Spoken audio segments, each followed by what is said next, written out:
అఖిలాండకోటి బ్రహ్మాండ నాయకుడైనటువంటి వీర వెంకట సత్యనారాయణ స్వామి వారి దివ్య చరణ సన్నిధిలో ఉపాలయంగా ఉంటున్నటువంటి వనదుర్గాం వారి ఆలయంలో ప్రతి సంవత్సరము శ్రావణ శుద్ధ దశమి నుండి శ్రావణ శుద్ధ పౌర్ణమాస్య వరకు 5 రోజులు, అంటే ఇలా ఈసారి 6 రోజులు వచ్చింది. ఈ జాతర మహోత్సవాలు అత్యంత వైభవపేతంగా జరుగుతూ ఉంటాయి. యాదేవి సర్వభూతేషు మాతృరూపేణ సంస్థిత నమస్తస్యై నమస్తస్యై నమస్తస్యై నమో నమః అని మనకి చండీలో చెబుతూ ఉంటారు.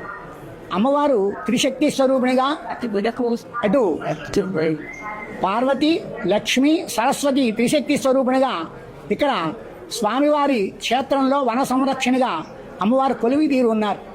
ఈ అమ్మవారికి దేవస్థానం వారు ఈ షారు కూడా ఈ రోజున ఇవ్వడం జరుగుతుంది.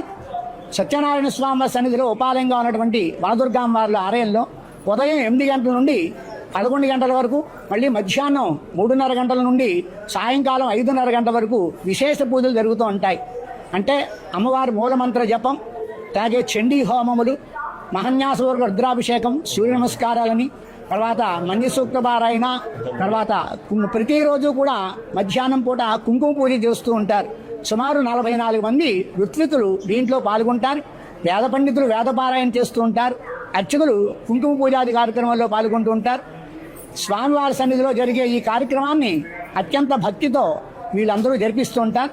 అలాగే భక్తులు కూడా విశేషంగా వచ్చి ఈ కార్యక్రమంలో పాల్గొని అమ్మవారి కృపకు పాత్రలు కావలసిందిగా కోరుతున్నాం.